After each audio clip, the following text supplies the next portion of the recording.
Aloha. Welcome to our Aloha Friday podcast here at BYU Hawaii. We're happy to have our guest, Nnamdi Okonkwo, the superstar from BYU Hawaii. Before we start, let me just make a few announcements. Next Monday, we'll have Sam Mangakaya. You don't want to miss this. He'll be our guest for our Monday mentoring podcast. Sam is an amazing artist in his own right, and he's a good surfer as well. I've surfed with him before. For our Aloha Friday podcast next week, we'll be having my brother from another mother, PJ Rogers, as our guest on our podcast May 20th at 3 o'clock p.m. Hawaii Standard Time. I'm looking forward to that one. And then finally, we just want to encourage all of our BYU Hawaii Ohana, our students, our alumni, to please join the BYU Hawaii Ohana Network. And you can do that by going to ohana.byuh.edu. All right, without further ado, let me go ahead and introduce our guest today.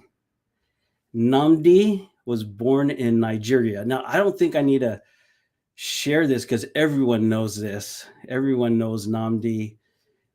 Everyone loves Nnamdi, but I'll share it anyway. He was born in Nigeria. He was recruited to BYU Hawaii on a basketball scholarship. He graduated with a bachelor's degree in fine arts and later received an MFA degree in sculpture from BYU in Provo. He now resides in Fayetteville, Georgia, with his wife, whom he met and married at BYU in Provo, and their 3 children. Nnamdi has been a professional sculptor for over 2 decades, and his work can be found in various private and public locations across the globe. And we're looking forward to having this conversation with Nnamdi and see what the future has in store for him as we talk about his journey of faith. So let me bring him on. Nnamdi, how are you? Excellent, my brother. Excellent. I'm doing good. I'm doing good. Thank you. So, Thank you so much so nice to for see having me. you. It was awesome seeing you earlier. Was it this year when you came to BYU No, Hawaii? last year, September. It was last year. Sorry, time flies so I know, I fast. know. It was so I good to know. see you last year for your devotional talk and have you, do a number of things here with us. You did a video, which was so cool. And then you spoke to our students and inspired them. It was just amazing. How was it for you? Oh, you got to know that BYU is kind of, right here, with me all the time. I feel like it's my second home, you know, and just coming over, just having the opportunity to come over was like dying and going to heaven, if you know what I mean. Because Yeah. I hadn't been back since I got married, in '96. I got married in Utah, but of course we had a honeymoon in in Hawaii. That was the last time I was there. So man, Yeah. it was just awesome. I Yeah. didn't want to leave. Yeah. I don't know if you remember this, but I was at your wedding. Some of the boys from Laie, we lived together. Aaron Campbell, Yes, yes, Haula Fenga Jr., Kevin yes, yes, Chrisman, yes. and we were like, let's go to Nnamdi's reception. So we went to that church building there in Orem, and we got to Yes, yes. meet you and your beautiful wife, Deidre, and have some cake and punch there Oh man, and oh other man. things. It was awesome. But you were at BYU Hawaii from 89 to 93. Is that right? Yes, yes, yes. And, I actually stayed till '94. I didn't leave. Okay. I didn't quite leave, till 1994. But I graduated in '93. Yeah. Yeah. Well, that happens to a lot of our students. It's hard to leave Laie, right? I mean, you're still there. I'm still here though. I'm still here. But I was here at BYU Hawaii 89 to 90, and then I went Yes. on a mission. So I was there when you were there, and I Yes, saw when you yes, first got here yes, and the impact that you made, the yes, yes, immediate yes, impact, yes, yes, maybe on the basketball court, but for sure with all the students yes, here yes, on yes, campus. yes, Tell us yes. about your experience when you first got here to BYU Hawaii. Oh man, it's crazy. It's crazy. I don't know if I actually told this story. I think I wrote it, but I took it out. Because I still remember the first day I got to BYU Hawaii. I had, I left Nigeria. 2 days later, I got to Hawaii. By the time, and I had like an 11-hour layover in San Francisco. So by the time I got to Hawaii, I was as good as dead. I was tired. So I checked in. Mom Ella. I met Mom Yeah, Ella. She was my dorm yeah, mom. mom. So she showed me my room, and it happened that I was gonna be rooming with Jarin Akana. Yep, His brother yep, is still there. yeah, Brandon, yeah. Brandon is his brother, and two other guys. We had a big room that was kind of like a TV lounge. They later Was that kicked the us. one of the corner Yeah, corner yeah, room? yeah, Yeah, yeah. Anyway, one of the guys that was Darren Shaw, took me I was dying, I was hungry, so he took me to the cafeteria, and I got my food, and I bent down to eat, you know, and trickle, and I looked down, and I was having a I was having a nosebleed. So I just came from Nigeria. I wasn't a member of the church, nothing. And you can guess what came out of my mouth. When I saw that, I dropped some four-letter bomb. You know, and Darren said, "Shh." I told you, Nnamdi. If they catch you using those words, they'll send your butt back to Africa. oh, that's you an know, awesome yeah. experience. But I could tell he loved the fact that I just swore, Yeah, yeah. because he was like, nobody uses that word. I can imagine if that happened today too. Oh That would yeah, be yeah, so yeah. much fun. Hey, But as you can see, I cleaned up my act a little bit. that's awesome. Well, today we'd like to talk about more of those experiences that you had here at BYU Hawaii and beyond, Yes, but more importantly, kind of those pivotal experiences in your life, right? That changed your life. yes, yes, And yes, so, what we'd like to do is show a few slides yes. with pictures, and have you start sharing with us kind of your faith journey. All right, all So right. why don't we start from the beginning with the first slide? Let me put that on there and tell us about this. Yeah, that's my dad and mother. Of course, I think that's their wedding. Of course, you can tell, man. I'm getting emotional already looking at these pictures. Yeah, but my dad passed away a long time. He passed away when I was 12. So probably 12 years after this photograph was taken, he passed away. And that's like 40 years ago. But my mother is still here with us. In fact, she's downstairs right now in her room. She's Yes. 89 years old, so she's Wow. not she's not exactly young anymore. But yeah, so this is one of their wedding photographs. It's a beautiful picture. And on my left is myself and my two brothers, the three of us. As you can see, I don't have a sister. Yeah. Probably explains why I call every girl that I meet my sister. Yeah. you know, Yeah. yeah, and that's me on the biggest guy there because I was the You first. were the oldest, Yeah, right? I'm the oldest. Yeah, I'm the oldest. And then my younger brother, who I'm 2 years older than, and then Hmm. my youngest brother that I think I'm let's see, about 8 years older than him. My younger brother unfortunately passed away actually Hmm. the same year that I got to Hawaii. Yeah, so kind of was a very, very sad time Yeah. for me. Yeah. But I remember you told that story in your Yes, devotional talk, yes, and I think I heard you say something like some of the happiest times in your life was some of the saddest times, the or some of saddest the times. saddest times in your life were some of the happiest times Yes, yes, in yes, your life. yes, yes. It's really, really a tough time. But, I suppose I was meant to go through that period because I remember, I've always been spiritual, right? Yeah. So when I got to Hawaii, I was feeling the responsibility of being the first child, in some way. I missed, even though that I knew I was supposed to be in Hawaii, I wanted to be in Hawaii, Hmm. but I felt like part of me felt like I needed also to be in Nigeria because my dad had passed away quite some years before, and being the first child, there was that responsibility of being the man in the house. Yeah. Yeah. So it was.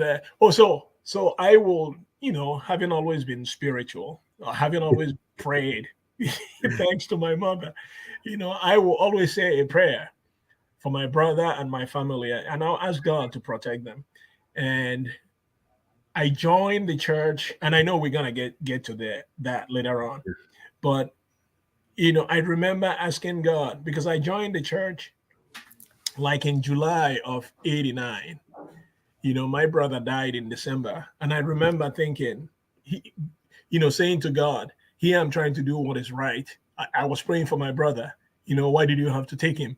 You Hmm. know, and Hmm. it was really difficult for me to find resolution to that. Yeah. Anyway, you know. Awesome. Yeah. Well, I look forward to talking a little bit more about the prayers, the those special prayers that you've had with God, and um, some of the promises that you made with Him. But Yes. Yes. before we do that, tell us about these pictures here of Oh you yeah. as a young. So there I am in the middle, looking like someone did something wrong to me. You know. I suppose it was my birthday. It could have been my sixth or seventh birthday. I don't remember. You know. In fact, I need to ask my mother later because her mind is as sharp as a needle. Even though she's 89. Yeah. So these are some of the people that that were in, my friends growing up at that time. And my brother that passed away is on my right in that Okay, photograph. Yeah. so you're right in the middle. With a scowl on my face. Yeah. Oh, that's awesome. Yes, So yes. you've always been tall, right? Yes, yes, kind of. Yeah, you see how much taller that and because I was only 2 years older than my brother then, but I towered above Yeah. him, you know. And he, I'm 6'8", thereabouts, but my brother grew to be maybe about 6'4", 6'5", yeah. Hmm. So Hmm. he was not no shrimp Yeah. himself. Yeah. Hey, so tell us about when did you first start to think or be impressed with going to America, right? This opportunity of coming to America. Okay, When did it that was first quite. happen? I mean, it's always been a dream of mine, inexplicably, But growing up in foreign countries, everybody wants to be American, so to speak, because everything in America is king, you know. I mean, the movies you watched mostly were in America. So the lifestyle you saw and you hoped for yourself, was only to be found in America. In fact, we called America God's own country. Yeah. So as far back as I could remember, I had this desire to come to America. Yeah. So it isn't something that I can peg down to one time, Hmm. but it wasn't until I discovered basketball when I was about 17 Yeah. that I saw the means, you Yeah. know, through which I could accomplish that desire. Yeah. Before we go to the next slide, Yeah. maybe this might be a good time for you to tell us, because your story is so unique and special. Tell us, about that prayer that you said when, Oh, okay. going into Yeah. your visa interview. Yeah, I wish we can put it off till the last, because I know Okay. can you go back to the Yeah, previous sure. slide? Because see, no, to the one, this one, because on the right, and I'll get to that, Okay. the question that you just asked. This is the team, my basketball team, the year before I left to come to America. So this was in 1988. Some of the guys there I still am in contact with.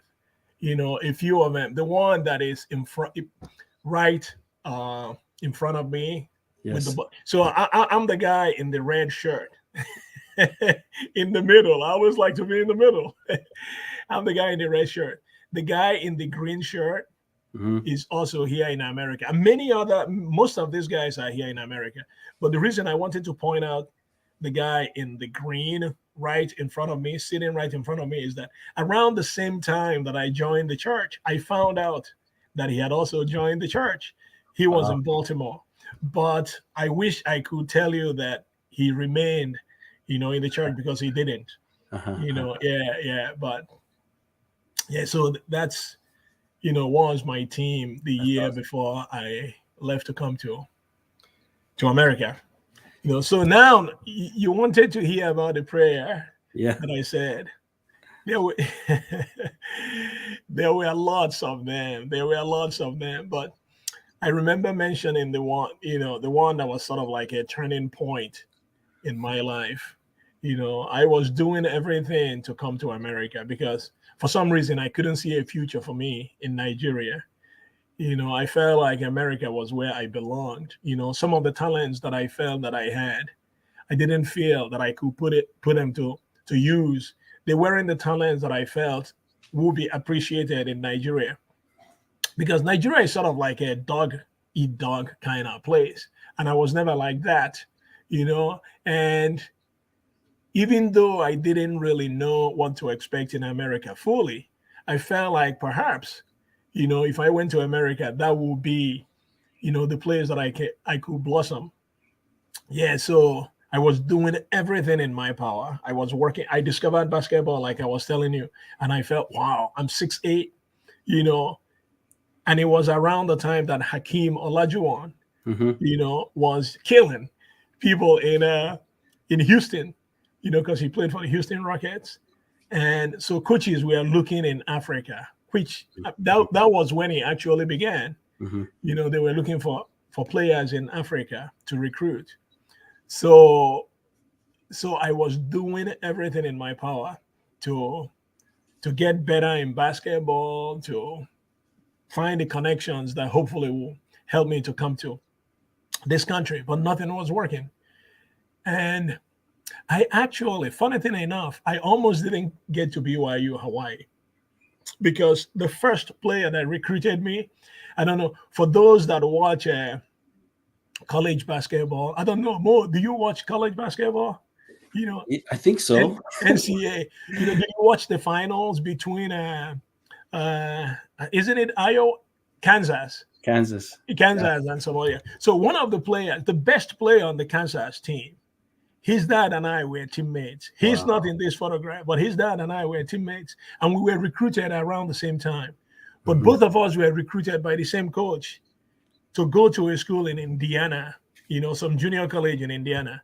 But one of my friends talked me out of going, because they said that I would freeze to death in Indiana. It got so cold, and a few other reasons. So I decided to kind of, pipe down and wait for another opportunity. But nothing happened. And I remember one day I decided that I have to, and this happens so many times. I will walk away and go into a secluded place and try to speak to God, because growing up I've had so many experiences where I felt like there was a God and he answered prayers. I didn't have everything that I wanted, but whenever I was in a fix or a jam and I prayed, I felt like I was delivered. So I was praying, and the thought came to my mind that I must have been going about it the wrong way.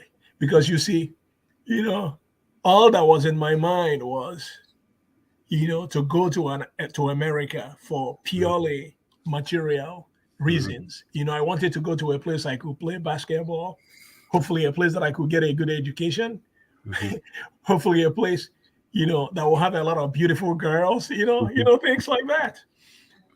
And the thought came to my mind that if I changed the way that if I changed my prayer, to reflect what I felt that God wanted for me, that He will hear my prayer.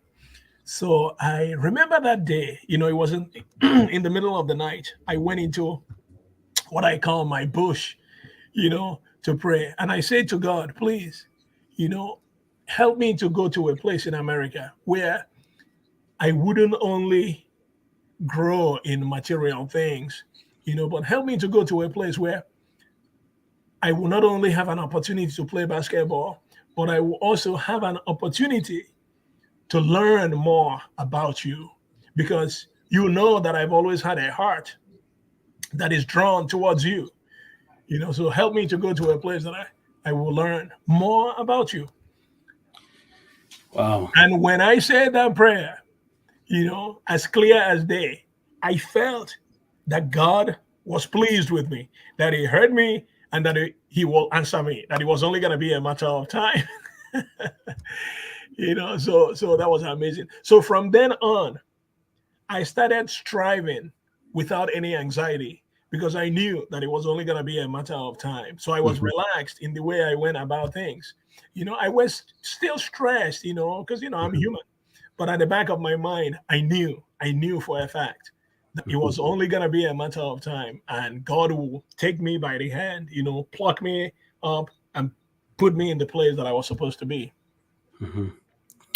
Wow, that's awesome. I love that story. Your testimony already started to blossom Yes, there. yes.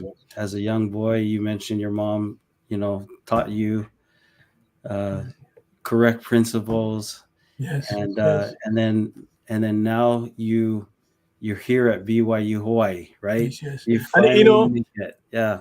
and I don't want anyone to think that I was perfect. You know what I mean? Because I was kicking and screaming, when my mother was trying to get me to do the right things, I was kicking and screaming, but she persisted, and because so I don't really take any credit for anything, because it just so happened that I had a personality where I wanted to please my mother. You see what I mean? Yeah, I didn't want to do something that would bring any kind of shame or embarrassment to her. I wanted to please her. So that helped. If I didn't have that kind of personality, I wouldn't probably, I wouldn't have made some of the decisions that I made. Awesome. Hey, let's look at this next slide Oh here. wow, man! This is taking me back. It's kind of a funny story about this, because the mission. Once I got to Hawaii, you would think that because of the prayers that I said, that I would say to myself, "This is God's place." I have to become part of these people. But you know how things are in life. I sort of forgot those prayers. But of course, I think it was the second day that I landed in Hawaii. I had a knock. I heard a knock on the door, and I opened, and right standing before me were missionaries. Of course, they wanted to teach me the gospel, and I said to them, so I went. I'm a nice guy, so I sat and we chatted, and at the end of the discussion, I said to them, you know what, you mentioned that you have sister missionaries, and they said sure, and I'm like, if you really want me to take another discussion, you got to send some sisters, because if I'm gonna be spending time, doing this, you know, it'd be much better if I'm spending time with sisters than brothers, So that's what they did. So you can see the two sisters, the three Yeah. sisters actually. They were the ones that taught me around the time I got baptized, because I think I counted it 6 sets of sister missionaries teach me. Wow. They will come and go, they will come and go.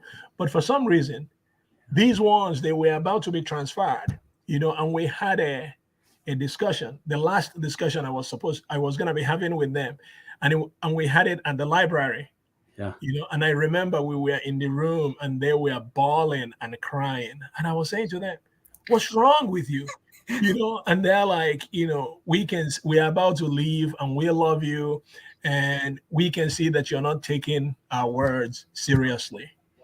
And being that kind of person, a sentimental person myself, I felt so touched that I made him a promise. I told them that I will change my approach, that from this day onward, I will start reading the Book of Mormon and praying every evening with an intent to truly know if this was true.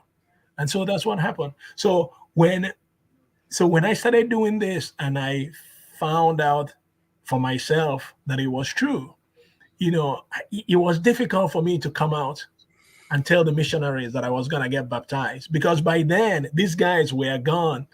You, we only had the male missionaries, and it was hard for me. I guess it was a pride thing to come out and say to them. So one day I ran into one of them, and he says to me, "Hey, Nnamdi, when are you going to get baptized?" So I said to him, I tell you, it was on a Tuesday or Monday. So I said, if it doesn't rain again by Friday, I will get baptized on Saturday. So they're like, "Really?" So I'm like, "Sure." So they said to me, but they're very clever. So they said to me, since you're gonna need an interview with the stake president or someone or your bishop, why don't we go and take care of all those, while we are waiting, So that's what we did. But I guess somehow they knew that I really wanted to get baptized. So we didn't really keep track whether it rained or not. We set a date, and I didn't tell anybody, Yeah. So it was a shock to me when we got there at the beach and there were so many people there. So real quick, these are some of my very close friends. Of course, I'm in the middle. On my right is Joel Chibota, who is actually going to be a mission president in Alabama, 2 hours Awesome. from me, Wow. starting from, yeah. And of course, Kivalu, Yes. on the Yes. left, Yeah. and then there's Desmond on my left, who is a mission president in Kenya right now. Wow. And Awesome. then there are the 3 sister missionaries, because when they heard about it, they came from wherever they were. Yeah. Hey, speaking of Kivalu, we have him waiting in our waiting room, and we're going to bring him on right now. We'll bring him on to join us. My boy, Kivalu. Man, how are you? Yeah. Very good. What a surprise, man. Isn't What that a a treat? surprise. What a surprise. Yeah. That's my brother from another mother, Hey, Kivalu, tell us what you remember about, that experience. I heard that you were very instrumental in, Nnamdi's conversion. Tell us your side of the story. Well, can you guys hear me? Yes, I can hear Okay. you. I don't know if I necessarily was trying to get Nnamdi to be baptized. We were doing a religion class together, I think, and I did not know that Nnamdi was not a member. But I saw this tall guy sitting in the classroom, and we started class, and he didn't have a pen. So I said, "Hey, I'll get you a pen." So we immediately developed that connection, and from then on, I told him, "Hey, we're gonna go to church," and so. It wasn't that I was trying to have him join the church. I was just his friend, and inviting him to come to church. And I mean, every Sunday I would go down, and the room that Nnamdi is referring to is a TV room, the lounge. And so all the basketball players would sleep there. and I would be pounding on the door every single Sunday. And I know everybody's angry at me, but I I didn't know. care. So we connected, and so from then on we did things together. And but I have to share with you one. I don't know if this is a good experience or bad experience or maybe a bad example. So the toms, you're not allowed to bring girls to the men's dorm, the boys' house, right? And so Namdi and I were roommates. And so this one Sunday, I told him, let's go to church. He said, no, I'm not going. So we had this argument, and so he didn't go. So I went to church. So after church, I told all the girls, because we always have plenty friends that are girls. I told the girls, this guy Namdi, he's refusing to come to church, so we're gonna go visit him. So I hauled all these girls to the tom, and we were in the second floor, and we went up to our room, and like, of course, all the boys were like, "What's going on here?" But I probably brought in 10 girls or so, and Mom Ella was the tom mom. And so we walked in, and I said, "Nnamdi, I brought everybody to come visit you." But that's how it came about. And when Nnamdi decided to be baptized, we practiced because he's way taller than me. We had to practice that in our dorm room to make sure we get that down. And even walking into the beach to baptize him, we had to walk far enough so I don't drown or go under the water. So, but I mean, it's a good journey. And since that day in the religion class, we've connected and become really good brothers. As he sent me off on my mission. He wrote to me a few times, so we kept in touch. And at that reception, you were there, Maurice, and I was there in Utah. He was my best man when I got married in Arizona. So that's how it is. We kept supporting each other in our quest to stay faithful. Yeah. Oh, that's awesome. I remember now Kivalu is telling this story. I remember exactly, when the girls came knocking on my door, because Kivalu was crazy. He could do anything. He told me he was gonna do it, and I didn't think he meant it. But I'm gonna say one thing though, on a serious note. When Kivalu said, I've joked, jokingly, I've said, yeah, man, Kivalu wanted to get me right from the get-go once he found it. But if Kivalu's intentions were purely just missionary work, yeah, I wouldn't be a member of the church today. He wouldn't have hung around, because man, I gave this man, HELL, I gave him. and each time he would turn around and say, hey, Nnamdi, why don't we go get something to eat at the cafeteria? And I'm like, what kind of guy is this? So my roommates hated him. They would say to me, is that Tongan guy at the door? Go tell him to go to the bad place, And I will get up, in the mornings when he's knocking on the door. I'll get up and I'll go, Kivalu, okay, wait a minute, let me shower and we can go to church. So his intentions went beyond just trying, missionary work. What a great example you were, Kivalu. Awesome.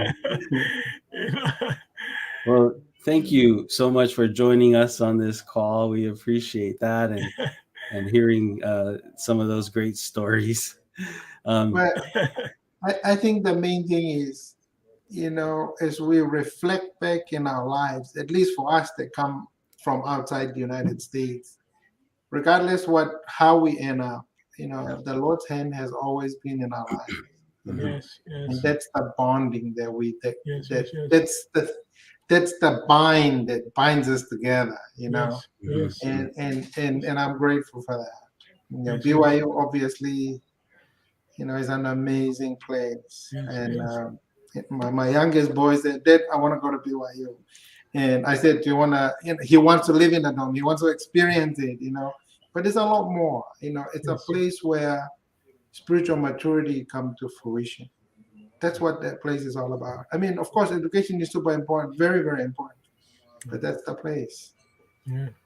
Oh, Love you, brother. Love you. I love you too, You know, Nnamdi. And Maurice, thank you for what you're doing. you know, love you, brother. thank you, You know. Kivalu. We appreciate you and your friendship. Yes, yes. Thank you. No We got to problem. have you on one of these podcasts. So shortly. Whatever I can do to help the school, man. Yeah. Awesome. Thank you so much. Yeah. Well, Take care, brother. Okay, it's nice to see you. It's nice to see you, Maurice, and you, Nnamdi. You guys have Yes. a good day. Yes, Thank yes. you. You too. You too. You too, man. All You right. too. well, Nnamdi, man, time is flying. So Oh, I I wanna make know. sure- I know. I Time want to make flies. sure You know? we kind of get through some of these slides here, and here's Yeah. a picture of the three Okay. handsome. Okay, real quick. Of course, I'm in the middle. You know, I think this is in front of Halle 4. Yeah. You know, and on my right is Joel, and on my left is Desmond.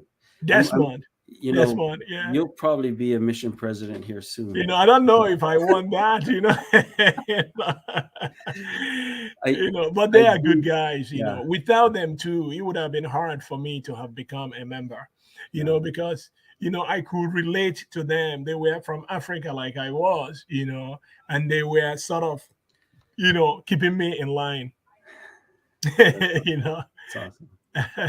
Well, let's go to the next photo. Here's some more this is one of the one again, the picture in front of the Halle 4 sign. Yeah. This is one of my friends. One of my biggest regrets is that I lost touch of him. We lost touch. He's from Japan. His name is Masashi. Yeah. And he left after about 1 year, but we were so tight, but then he left and we kind of lost track of each other, but hopefully someday, I don't know, maybe we will, if it's God's will, we will reconnect. I'll try to find him for you. Yes, that would be great. Yeah. And on the right is me, and you probably know the person behind me, David Monson, right? Yeah. David, and Yavuz.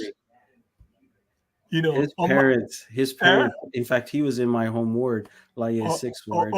Yeah. His parents were there for the longest time. His dad was a teacher at BYU for a long time. So, but sitting on the front row with me is Yavuz, who is from Turkey. He lives. This is the amazing thing. There's a Japanese kind of. I said that Masashi is from Japan. Now Yavuz now lives in Japan, and he's lived there for many years. Yeah. Wow. Yeah. So it's amazing. And the photograph, I think, was taken at the CAC, Canaan Activity Center. Yeah. See that. Yeah. Well, I know here are some mentors of yours. Yes. There's Coach Wagner, of course. Yeah. I'm sure a lot of people still remember him. Mm-hmm. In black and white. And Chick Hess is the coach, the one in red. He was the guy that recruited me. Mm-hmm. He was the guy that recruited me. In fact, and I told this story at BYU when I came there in September. But I didn't want to. When my brother died, I was having such a terrible time that after that first year, I decided that I was going to quit basketball. I had enough, because I didn't feel like my mind wasn't there anymore. Physically, I couldn't sleep. I just didn't want to play. Basketball became a headache, And right around that time, they hired a new coach, my second year, Coach Wagner, in black and white. And I had made up my mind that I was going to go to him, our first meeting, and tell him that I was going to quit. And I remember walking into his office, and that was one of the first things that I told him after we said hello. Yeah. And man, somehow he convinced me not to quit, and I'm glad that he did, because we became very good friends. In fact, I lived with him, for many months, and we're still very good friends now. Yeah. He's in Utah now. Yeah. Oh, that's awesome. Yeah. You mentioned him as one of those mentors of yours. You also mentioned Jan Fisher. Yes. Right? Yes. Here at BYU Hawaii. Yes. We will run into a photo of Jan Fisher very soon. Yeah. Well, let's go to this next one. So this is the basketball team, our island photograph. Yeah. Yeah. I'm sure you Um, still remember a few of the guys. yeah, You I know, do. I see Jeff Shumway in there and a yes. few A lot of the others. guys. Yeah, Yeah. all nice guys. Yeah. I miss all of them. Yeah. Very nice people. Yeah. I was Yeah. gonna say I know who those girls are too. Oh, yeah. These girls from Laie. Yes. I remember. Is it Ramona? Yeah, Or Ramona yeah. Kahauti Okimoto, and then Yeah. Shauna Tanayo, Yes. and then I think the other one's Paoa Chang. So Oh yeah. Just an amazing time. I believe we took this photograph at PCC, yeah, right? right Yeah, there. the Awesome. Well, that's PCC. a cool picture. And then I see the other picture with Coach Wagner, and is that Alan Frampton? No, Oh, who's that? that. Oh, you may be. Yeah, that's Alan. Yeah, that's Alan Frampton. Yeah, you're absolutely right. That's Alan Frampton.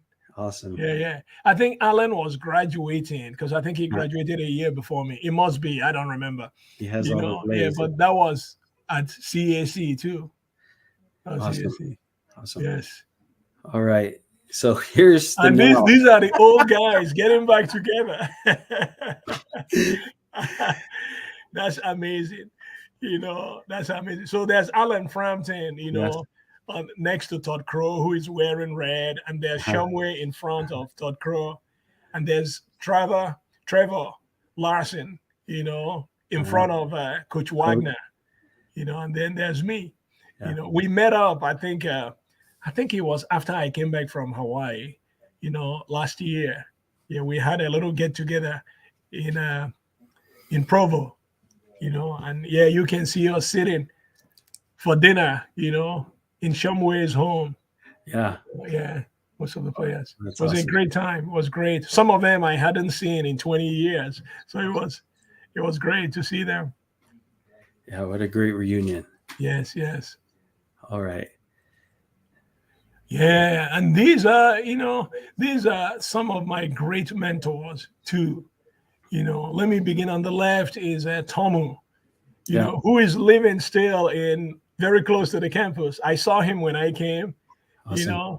just amazing guy. I think he said that I reminded him of his grandfather or something. So he was always extremely nice to me, and I mean, he will catch me, talking story all the time while I was working, Yeah. and him and David Mohetau, they Yeah. worked at the physical plant, Yeah. Yeah, so you think that they will fire me, but they'll be like, hey, come on, let's go get something to eat. You got to work, though. And I'm like, sure. That's awesome. That's Yeah. awesome. And And then Harry Maxwell. Harry, Harry was the first guy to pick me up from Honolulu Airport. Yeah. And I will always remember this because he picked me up and he's like, are you hungry? And I'm like, yeah, I'm hungry. He's like, where do you want to eat? I'm like, man, I do not know any place here. I'm like, so he's like, what do you like? So I'm like, well, I like rice, but I like chicken too. So he's like, well, I'll take you to Kentucky Fried Chicken. So that's where he took me. Hey, So, speaking of food, do you see who we got on the line here? oh my goodness.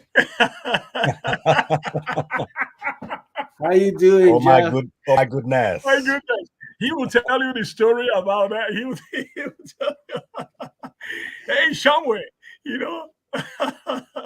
I heard some laughter. I heard some laughter that sounded like Laie style laughter. So I just got on this random link that was sent to me.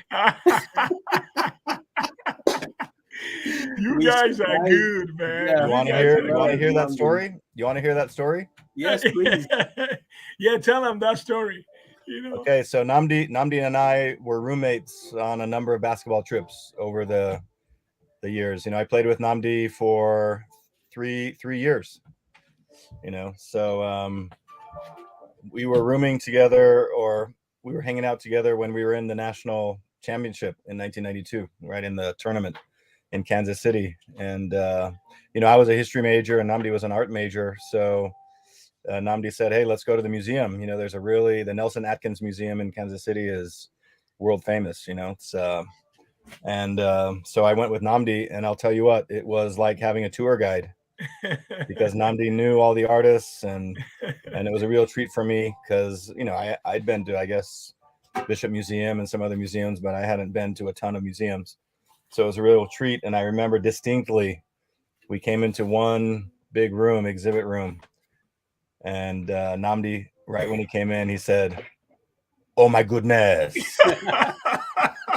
Because there was Rembrandt or Renoir. No, he was Rodin. He was Rodin. Okay, Rodin. And Nnamdi was just blown away to be there, and I was blown away to see his joy, to see his his passion for art. Yeah. And that was a treat for me, among many treats, right? Nnamdi is full of treats. Yeah. But so all these years, I look for any excuse to say, "Oh my goodness." Hey, speaking of treats, we're gonna add another. Oh one man, here. look at it! Lock him up. Brother Alan. What's up, cuz? How you doing, cuz? What's up, cuz? Hey, where are you at? Hey, you got to recognize this. Do you recognize this building? Aloha Center. Aloha Center. I'm in the Aloha Center. I'm back in town, baby. I'm back in town. We gotta get some gym time, Nnamdi. Yes. They should have told me, man, this was gonna be more fun than I thought it was gonna be. We get some gym time so I can lock Jeff up again. Oh man, these are my guys, man. I love them, man. These are my guys. Hey, Alan, you got any good stories about Nnamdi? Yeah, so I got a couple. Can you guys hear me okay? I'm just in Aloha Center. Is my sound coming through okay? Yeah. Good. Okay. So Nnamdi, I heard stories about Nnamdi because he came and played before I got there, and my dad was assistant coach, right? And so I heard some stories about Nnamdi washing his clothes in a trash bin. Right? He didn't know what a washing machine was. He's washing his clothes, and so I was like, okay, all right. And so then we're on a bus, and we're going to a game, and Nnamdi is like eating an orange, right? But he was eating the entire orange with the skin and everything. And he's like, I was like, Nnamdi, what are you doing? I said, and he's like, my brother. It's like, this is where all the nutrients are, my brother. It's all in the skin, my brother. And he would do that same thing with an onion. He ate the whole thing. It was like the craziest thing ever. But yeah. And then we call each other. We've been calling each other cuz for the last 30 years, I think, since we hooped together. So I got a lot of stories of Nnamdi, but just those life things, eating an orange, right? I've never forgotten that. Yeah, because Alan's dad was the assistant coach, under Hess. So they recruited me. Yeah, Alan's dad and Coach Hess. Yeah, so man. Oh, that's awesome. Well, it's great to have you guys on the call. Thank you so much for joining us, even if it was just a last minute request. Thanks, guys. We appreciate you. Hey, always fun to come on with you, Maurice, and with Nnamdi and Alan. Great. It was a great surprise. Yeah, Bishop Mo, good to see you. Jeff, always good to see you. Nnamdi, my brother, man. I'm so proud of you, man. I see you on all these magazines, social media, like you're so famous, man. I love it. No. I'm just trying to be like you, brother. Well, thank you guys. All right. We love you guys. Hey, Nnamdi, take care. Maurice, Alan, take Thanks. care, man. Yeah. Hey, Guys, man, take I care. appreciate you guys. I appreciate you guys joining. You know, Oh, Shumway, that's so take it easy. awesome. Yeah. Well, we're getting close to the end of our podcast. We got a few more minutes and Yeah, no, a couple time more flies. slides, Yeah. but we wanted to show this one, of course. Yes. This is me and my family. You know, right now. I think we took this picture a year ago. So, yes.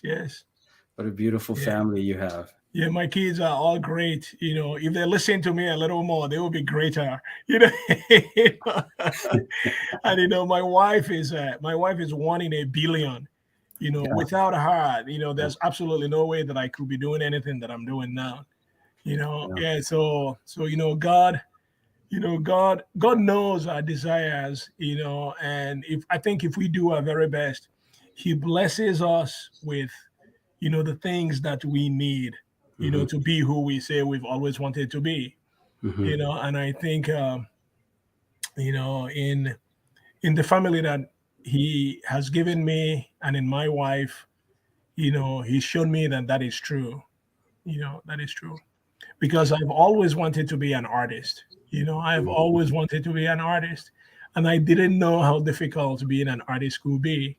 I thought, I've always had a supreme confidence because I was taught that, if you're with God, nothing is impossible. So I took that to heart even when I was a little kid. And add to some natural pride that I had because I'm an artist. I felt like I could do anything. So when people were warning me that being an artist would be a very difficult thing to do, I blew it off. I was like, just watch me do it. Yeah, but I learned differently. But I'm so glad and thankful, and will forever be thankful for my wife, because if she wasn't behind me, telling me that I could do it, I don't think that I would have been able to Hey, do it. Nnamdi, was there a time in your career where, like another turning point in your career that changed your perspective or your approach? You know, Maurice, you're inspired, man, to ask me that question. Because there was a huge turning point, and that happened probably 6 7 years ago. It was after Elder Holland gave a talk that he called, I think, the first and great commandment. I think that was the name of the talk. And prior to that, I have been, it was maybe it was a little earlier than that. We were going through the recession, the Great Recession. But it's been a few years after the 2009. And man, I was going everywhere in this country, trying to showcase my work, to sell my work.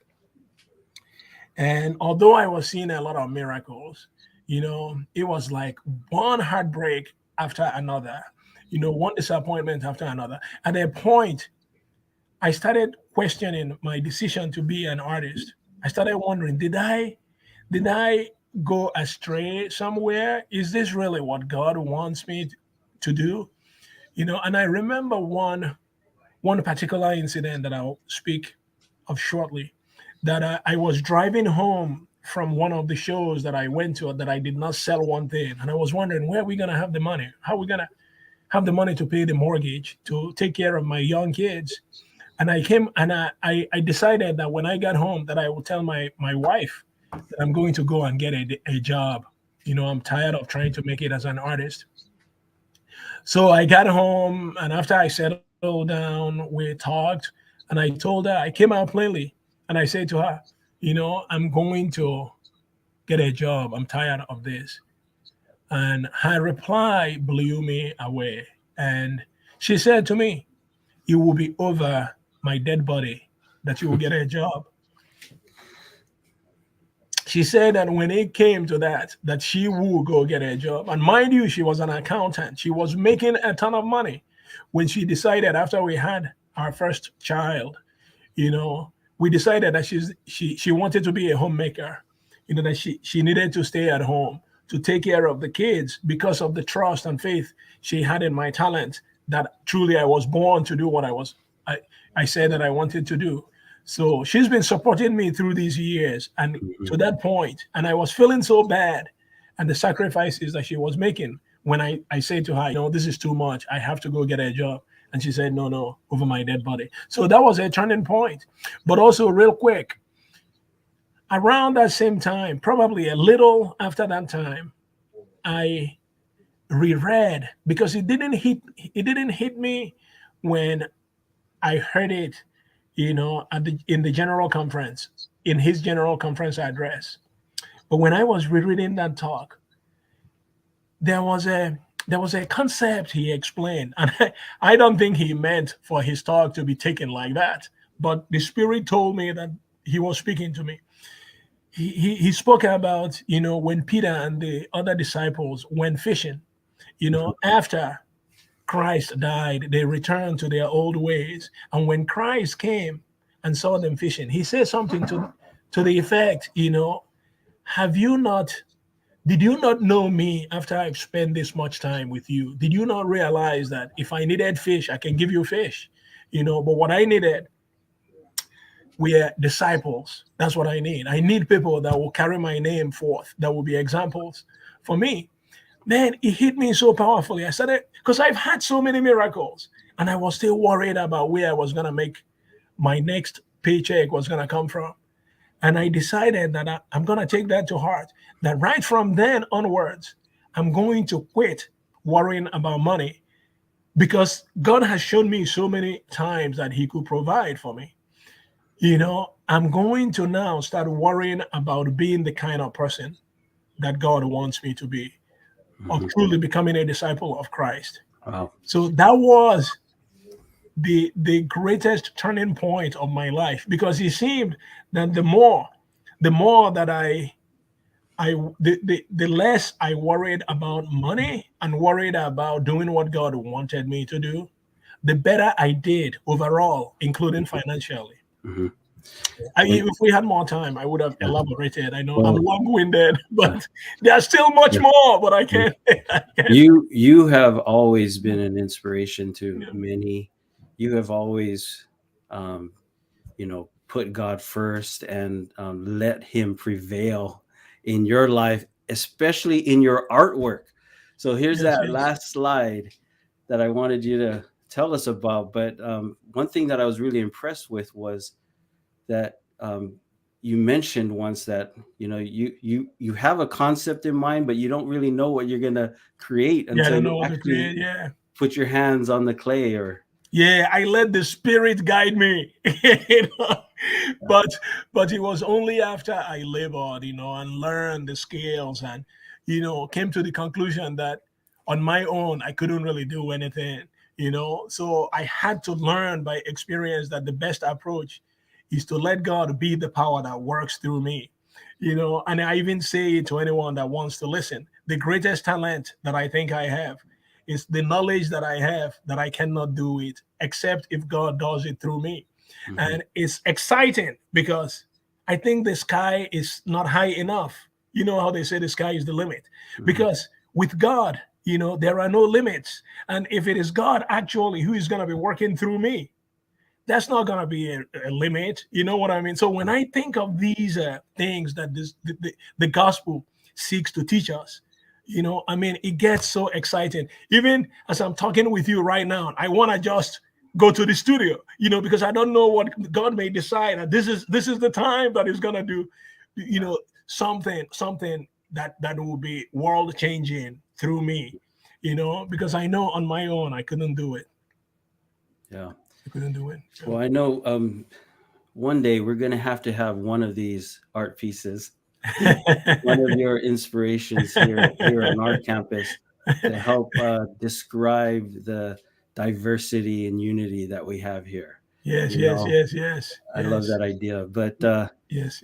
You want to tell us a little bit about some of these pieces before we? Yes. Real quick. Each one of my sculptures have, a story to them. In fact, I'm thinking I should just write a book on my sculptures and tell the stories. Stories that that go beyond art. because on the right, the sculpture of the three women sitting together with the kids hanging on them, I call them friends, and of course you can see that it exemplifies a spirit of love and unity and sisterhood and friendship. Mhm. I mean, but I created this sculpture when I was in the valley of sorrow. I was going through a very, very tough time, and I started looking to my art. I wanted to create something that didn't reflect what I was going through, but something that reflected a hope that I had, something hopeful.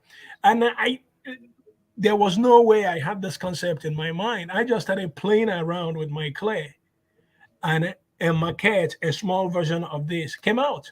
And when I saw it, I liked it, and the rest is history. You know, the rest is history. The one below, is called Jubilation. Mhm. And again, it expresses a lot of joy, but it also, the idea to do this came, and I've written about this. The idea to do this came actually when I was struggling with something, and I was looking for a way out. And in fact, if I were to tell you the story, how I ended the story was thank God for unanswered prayers. Because when we say our prayer, we say, where is God? And we don't see him. And we are wondering, where are you? I need you. Give me what I want. But if he had given me what I wanted that afternoon when I sketched this would not have been born. So that's why I ended it by saying, blessings can often come to us disguised, as adversity. Thank God for not answering my prayer that day. you know, and Awesome. the one on the left that is more abstract is called unity. Like you say, unity in diversity. And, I, again, did not have any, I just wanted to do something that was different from the female figures that I'm used to doing. And it took me about 3, 4, 5 months of trying. All the bar that I set for myself was this: I will not say this is done until I see something that is completely different from anything that I've done. So that's kind of how this particular sculpture was created. Yeah. Wow, that's awesome. Well, thank you very much for sharing that. I know you have lots of other awesome pieces that I've been able to see. Where can people go to see the art that you've done? Well, a lot of people see my work now on Facebook, Instagram, and you can easily use my name to find me. But Yeah. I have some online companies that sell my work, online galleries. The most prominent one is Artful Home, artfulhome.com.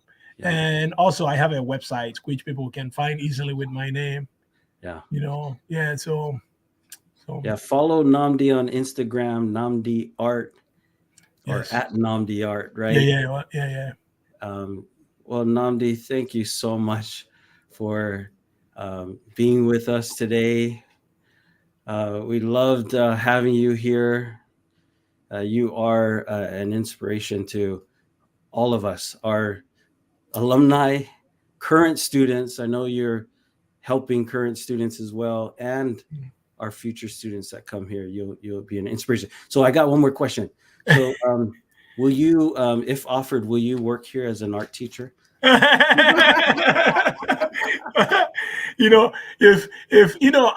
felt that I'm best suited, not even to be a teacher. You know what I mean? Because Yeah. my experiences are varied, Yeah. Yeah. So, but what would be fun would be to have periods of time, say like in the summer, when I can come, Yeah. and talk to students. You know what I mean? Because, That's awesome. I really feel I've had so many experiences because I went out on a limb where a lot of people wouldn't dare to go.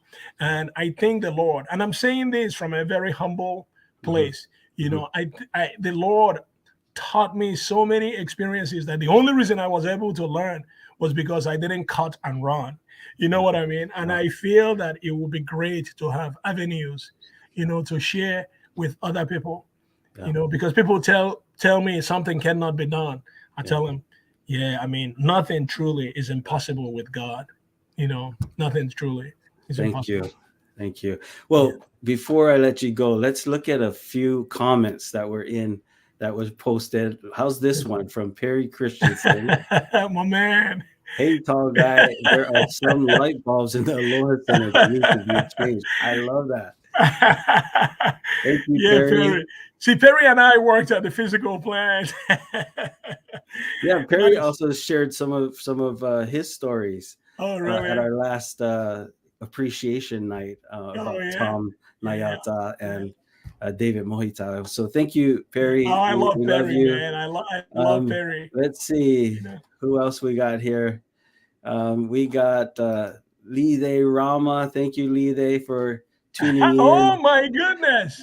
Oh my goodness. I haven't seen or spoken to her for decades. Yeah. Oh my so goodness. She was tuning in. Let's see here. And then one more, Delia Parker Ulima. Wow. She says, I remember watching Nnamdi play at BYUH back in the day. Always a gentleman and a great spirit. I remember him at Culture Night as well. Did you perform? You must have performed. Oh, so yeah. There was one time that we performed some rap song, with Darwin, and We should have had Darwin on this call, and then so happy for his success and mahalo for sharing, brother. So we appreciate those who have tuned in. Yeah. Thank you, everyone. Let me just quickly before we end, just remind you guys about our Monday mentoring Monday podcast on the 16th with Sam Mangakaya. Also our Aloha Friday podcast next week with PJ Rogers. You don't want to miss that. But let's bring Nnamdi back on again one more time.